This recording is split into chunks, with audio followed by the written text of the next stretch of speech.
For Hagerstown and Martinsburg tomorrow. Weather forecasters use them to create the nightly weather report. Airline pilots use them to learn how to fly planes. Experts use them in virtually every industry and discipline. They're computer models. At NASA, scientists use computer models to enhance our understanding of the Earth, the solar system, and the universe. NASA satellites orbiting the Earth relay immense amounts of data back to scientists on the ground, who can then enter that data into computer model simulations. We have then equations, and then we have computer code which solves those equations on a day-to-day basis. NASA is the source for most of the research satellite observations of the atmosphere, land, and oceans. So the NASA scientists will look at the observational data and make theoretical projections of what a model might look like, and they will build a numerical model based on the data and then run that on our computers and then compare that to reality. With rapid increases in computer technology, models are becoming ever more powerful and sophisticated, allowing us to simulate our complex environment in greater detail.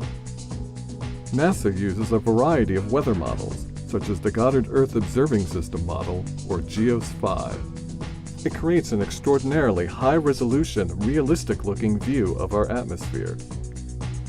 These GEOS-5 simulations showcase the model's ability to capture fine-scale cloud features worldwide, like the swirling clouds in the Atlantic Ocean off the coast of North America. The goal of weather models is to give the most accurate prediction of weather over the next week to 10 days. In 2005, when Hurricane Katrina formed over the Atlantic Ocean, scientists wanted to understand the storm. How intense was it? What was its size and structure? And what would be its final path? NASA satellites continuously monitored many aspects of the storm, from wind speed, rainfall, and sea surface temperature, to the storm's three-dimensional structure. To get a more complete picture of the storm and predict its evolution, scientists entered the data into a computer model. Then, high-powered supercomputers, capable of trillions of calculations per second, crunched the numbers. This process is called data assimilation. Data assimilation is a two-step cycle that repeats itself whenever new data becomes available. In the first step, the model runs forward in time to provide an estimate of the atmosphere. In the second step, this estimate gets corrected using observations. Then the cycle begins again, each step building upon the last and accumulating the information from satellite and ground observations. Weather models are updated every 6 hours to include the most current observations for the next forecast. This approach prevents the model from straying too far from reality and acts as a checks and balance system to achieve the most accurate forecast. While weather models predict conditions for up to 10 days, climate models predict trends over much longer periods of time. The climate models that are run at the NCCS are numerical expressions of the various processes that make up the climate. This includes things like land surface, movement of water in the ocean, and the movement of air in the atmosphere. Just as in weather prediction, data assimilation is a way of bringing all the observations of the Earth together to provide an analysis of our climate.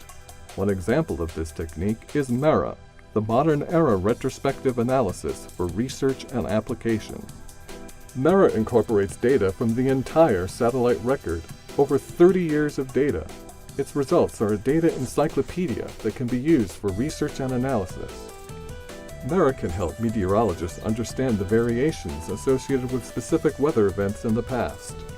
While MERA gives us a climate picture across decades, the Goddard Institute for Space Studies, or GISS, can extend that view across centuries. GISS models have already unraveled average temperature trends over 200 years. New GISS simulations will cover the last 1,000 years to verify the model's accuracy. They'll also look forward, projecting climate trends to the end of the 21st century. With each satellite launched, we gain millions of measurements that tell us more about our planet. Having so much more data will require increases in computing power to synthesize this information into meaningful representations of the climate system as a whole.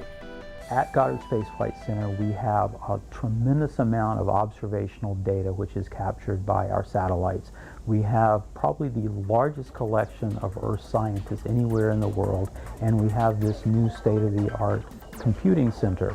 So the combination of the scientists, the data, and the computing puts us in a unique position to enable advances in weather and climate research.